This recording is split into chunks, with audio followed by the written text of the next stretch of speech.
Laki na nito. As in, ito na yung pinakamalaki na jade plant na nagkaroon ako. Ayan, no. Sobrang parang mother plant na ginagamit. siya, eh. So, parang natatansya ko na kung gaano karami, ganon. Konti lang muna ang ilalagay natin. Lipat ko yung dahil iba kalahati kasi medyo wala na rin akong paso. Ayan, lilipat ko yan. Tapos, dadagdagan ko yung iba ng kanilang re-repat tayo ngayon ng aking mga ibang na itanim na. Ito, sitaw to for sure. Ayan. Ayan. So, kailangan na silang ilagay sa paso. Alam niyo naman na paso lang talaga ako nagtatanim. Ayan, tignan niyo.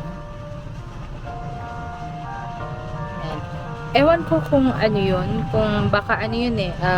Talong or kamatis. Hindi ko sure. Ayan. Ito for sure okra yan. Ito na mga frenny yung aking nailipat kanina. Sumama ito. So, dapat isa lang talaga. Pero, ayan na natin. Ganyan. Kung minsan isa, pwede. Dalawa, ganyan. Pero, dapat, hindi magkadikit-dikit. Pero, ito kasi, itong dalawa na to, as in, parang kambal sila dun sa, sa pagkatubo. So, hindi ko sila pwedeng paghiwalayin gawa ng yung kanilang ugat, medyo hindi pa ganun ka-stable. So, ginanyan ko lang muna. Ayan. So, ipapakita ko sa inyo kung ano yung ginagamit kong product na organic at pampataba ng lupa ng mga tanim ninyo. Even yung mga tanim nyo, mga frenny, na halaman lang, yung ornamental plants, ganyan, or yung rose, ganyan, pwede rin. Pwedeng gamitin yon. Aside sa mga na-upload ko doon sa aking halaman serye, meron po akong ipapakita sa inyo na talaga naman na, magandang gamitin. Organic siya. So, ito naman yung matagal nyo na nakikita sa akin to na ginagamit ko. Even sa mga succulents ko before, ito yung gamit ko pag hindi ako DIY na mix. Loam soil lang siya. Ayan. Tingnan nyo. So, lalagyan lang natin to. Yung maliit na paso. Anyway guys, alam nyo naman pag nag-garden ako, nandito ako sa likod ng ating quarters. Ayan. Sa likod ng ating unit.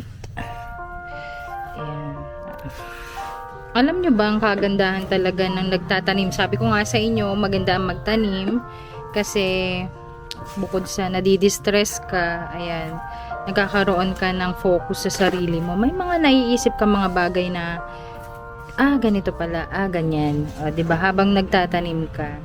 So, ang itatanim natin ngayon, katulad ng sinabi ko kanina, mga frenny, ay yung aking mga gulay.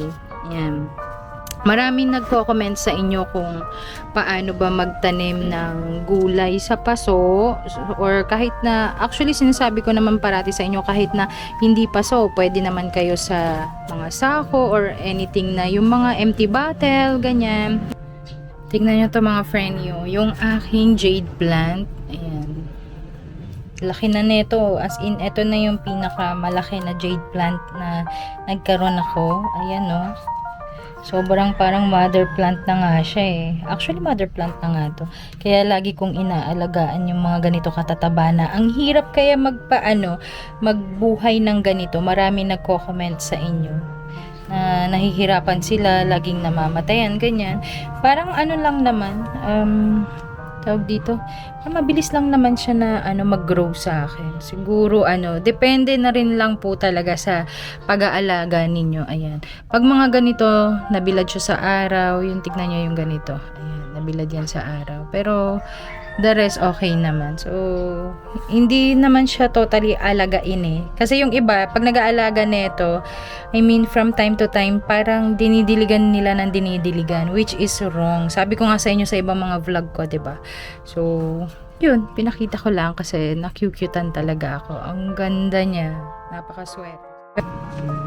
So, sabi ko sa inyo kanina mga frenny, meron akong ginagamit na organic siya na talagang subok ko naman na taon na. This is not sponsored pero Agritech Bikinimen, charot. Ayan, ito po ang aking ginagamit ngayon na organic farmer's friend.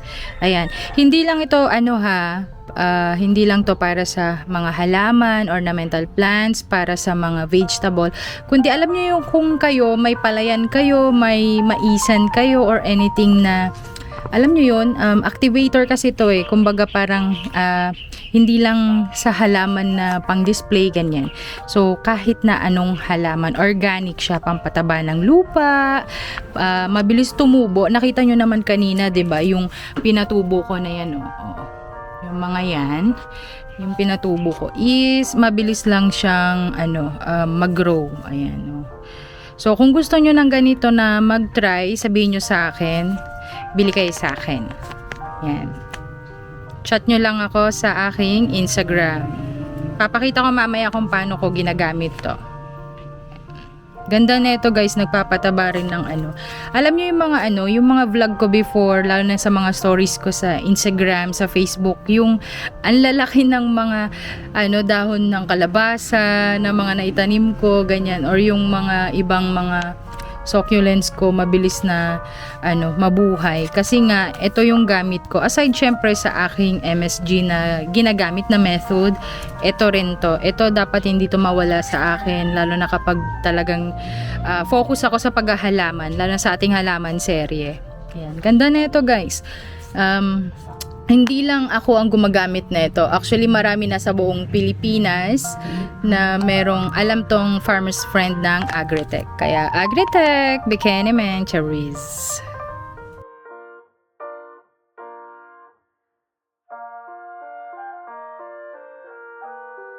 Hindi para maipakita ko sa inyo kung paano gamitin yung ating Agritech na farmer's friend. Nilagyan ko muna itong balde. Maliit lang to na balde ha. Nilagyan ko muna ng kalahati lang.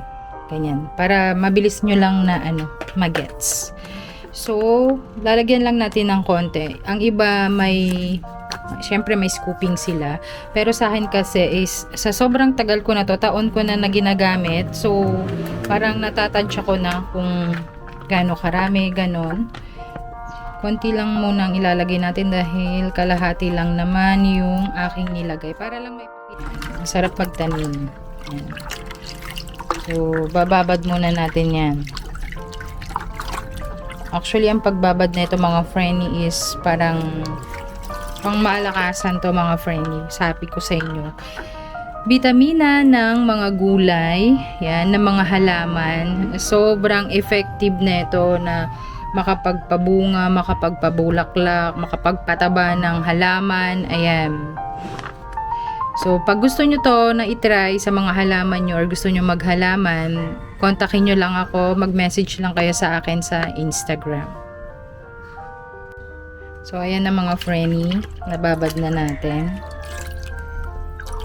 Lalagay lang natin dito. Ganyan lang naman. Ayan, ganyan lang yung aking pagdidilig. Yan, kasi mga baby pa naman maliliit. So, yan. Sa lupa ko mismo inilalagay. Yan, binabasa.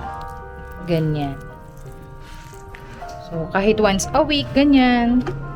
Or depende sa inyo kung kailan nyo maharap. Ganyan. Para, basta vitamina to, dapat meron at meron yung mga halaman nyo na ganito.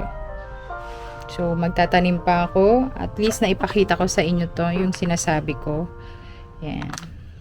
At magtanim pa ako. Yun lang. Nailipat ko na sila. Pag lumaki na, ililipat ko yung iba kasi medyo wala na rin akong paso. Ayan. Lilipat ko yan. Tapos, dadagdagan ko yung iba ng kanilang lupa. Dami, di ba? Oh. Tapos, pag namunga, di ba? Mag-harvest na tayo. So, yun lang. Yun lamang, huwag kalimutan magdasal ng taimtim dahil yan ang pinakamabisang sandata sa lahat. Samahan ng sipag at diskarte para ang buhay ay swerte-swerte. Hanggang sa muling aralin, salamat sa pakikinig. Ingat!